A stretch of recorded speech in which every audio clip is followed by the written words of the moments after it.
Nach dem Kommunikationspsychologen Friedemann Schulz von Thun enthält jede Nachricht, die kommuniziert wird, 4 Botschaften. Denn laut Schulz von Thun können Botschaften als Selbstoffenbarung, als Sachinformation, als Appell oder als Aussage über die Beziehung der Kommunikationspartner gesendet und empfangen werden. In jeder unserer Nachrichten steckt mehr drin, als uns als Sender oder Senderin unmittelbar bewusst ist.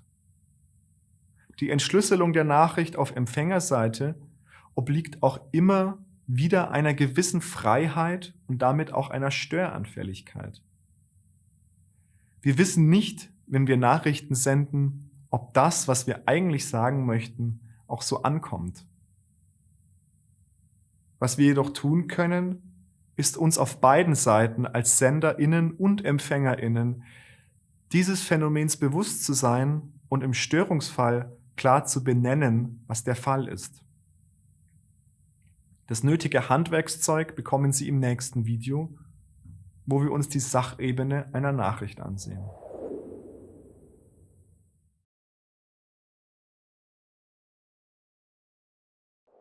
Bei der Sachebene einer Nachricht geht es, der Name sagt es schon, um die Sache selbst. Worüber soll durch unsere Nachricht informiert werden? Hier geht es um rein deskriptive Aussagen über die Welt. Beispielsweise, wenn es um Feedback zu einer Hausarbeit geht, könnte der oder die Dozentin sagen, hier sind Sie mit Ihrer Abschlussarbeit zeitlich und inhaltlich hinten dran.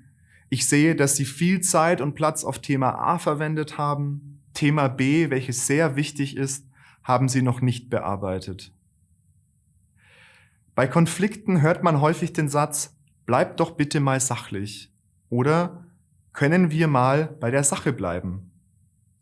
Was hier wohl gemeint ist, ist der Wunsch nach einem nüchternen Austausch von Informationen und Argumenten, ohne Hintergedanken oder Gefühle und Wünsche. Doch in den seltensten Fällen geht es im Alltag und auch im Lehralltag um reine Sachinformation. Meistens, wenn es um die reine Vermittlung von Informationen geht, ist dies nämlich auch kontextuell entsprechend gerahmt. Bedeutet Unterricht, Kurse, Lehrveranstaltungen etc. Halten Sie zum Beispiel am Esstisch einem Freund oder einer Freundin einen Vortrag über Ihre jüngsten Erkenntnisse auf dem Forschungsgebiet, geht es Ihnen vermutlich eher sekundär um die reine Vermittlung von Sachinformationen.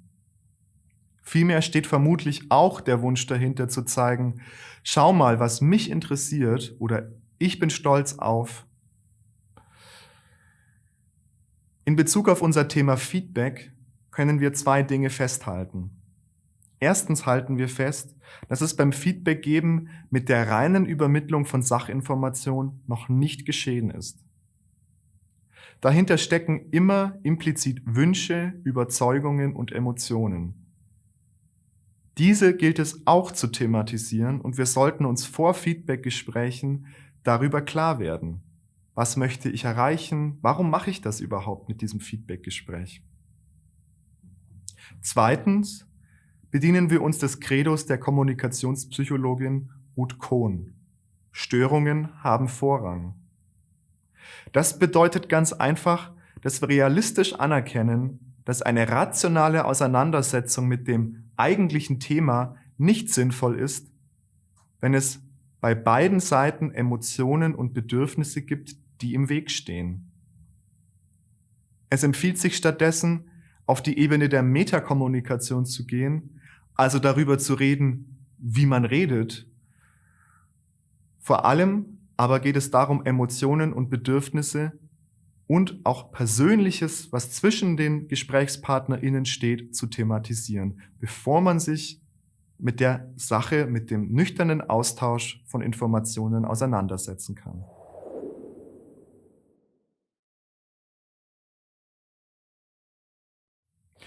Die Selbstoffenbarungsebene enthält Botschaften über Gefühle und Bedürfnisse. Hier geht es darum, was ich von mir preisgebe.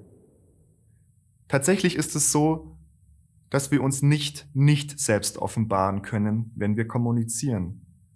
Jede Nachricht sagt implizit auch etwas über Ihren oder Ihre Senderin aus. Um bei unserem Beispiel aus dem letzten Video zu bleiben, wo es um das Feedback zu einer Hausarbeit ging, könnte der oder die Dozentin auf der Selbstoffenbarungsebene sagen: Ich mache mir Sorgen um das Gelingen der Abschlussarbeit. Mir ist ihr gutes Abschneiden wichtig. Oder ich denke, ich weiß über das Thema Bescheid. Oft ist es so, dass wir, wenn wir unsere Gegenüber kritisieren und mit Du-Botschaften um uns werfen, damit unbemerkt auch etwas von uns preisgeben. Zum Beispiel eine Aussage wie: Du bist einfach unzuverlässig, ich werde dich in Zukunft gar nicht mehr um einen Gefallen bitten, könnte die vermiedene Ich-Botschaft enthalten: Ich bin enttäuscht und ärgere mich, dass du dies oder jenes vergessen hast. Ich wünsche mir mehr Rücksicht. Beim Feedback geben sollten wir uns also überlegen, was unsere Erwartungen und Wünsche an das Gespräch sind. Was wollen wir erreichen? Vielleicht geht es gar nicht darum, wirklich Feedback zu geben, damit der oder die andere sich verbessert, sondern um unsere eigene Expertise darzustellen. Ist auch möglich. Falls es beim Feedback um eine Situation geht, wo Sie persönlich betroffen waren, können Sie überlegen, was Sie empfunden haben. Vielleicht wurden Sie in einer Diskussion wüst unterbrochen. Hinter der Du-Botschaft, Sie sollen mich nicht immer unterbrechen, steckt eine Feedback-Ich-Botschaft. Ich finde das sehr störend, von Ihnen unterbrochen zu werden und wünsche mir in Zukunft ausreden zu dürfen.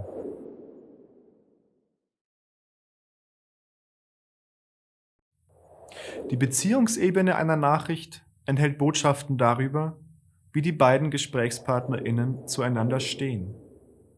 Hier wird es persönlich. Um wieder unser Beispiel mit der Hausarbeit zu nehmen, könnte diese Seite der Nachricht lauten: Sie brauchen meine Hilfe. Sie kann aber auch eine implizite Botschaft über den Beziehungsstatus der Gesprächspartner enthalten. Konkret also vielleicht so etwas wie: Wir stehen so zueinander, dass ich in meiner Rolle als Ihr Betreuer Ihnen das so rückmelden darf. Störungen auf der Beziehungsebene werden von EmpfängerInnen meist mit „Was maßt er sich denn an?" oder „Was denkt sie denn, was sie ist?" quittiert. Für Feedbackgespräche ist die Beziehungsebene wichtig, da besonders hier meist durch einen unklaren oder missgedeuteten Beziehungsstatus Störungen entstehen können. Deswegen ist es wichtig, sich vor dem Gespräch klarzumachen, in welcher Beziehung stehe ich zu dem oder der Feedback-Empfängerin. Welche Rolle habe ich ihr oder ihm gegenüber? Wie werde ich von ihm oder ihr gesehen? Natürlich ist diese Frage nicht direkt zu beantworten. Trotzdem schadet es nicht, sich in unsere Gegenüber hineinzuversetzen. Es ist auch sinnvoll, sich darüber im Klaren zu sein, was halte ich von meinem Gegenüber in seinen oder ihren verschiedenen Rollen. Die Beziehungsebene spielt natürlich dabei auch eine Rolle, wie das Feedback wahrgenommen wird.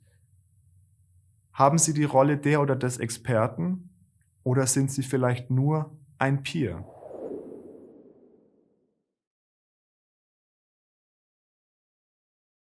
Die Appellseite einer Nachricht beinhaltet Botschaften darüber, was sich in Zukunft ändern soll.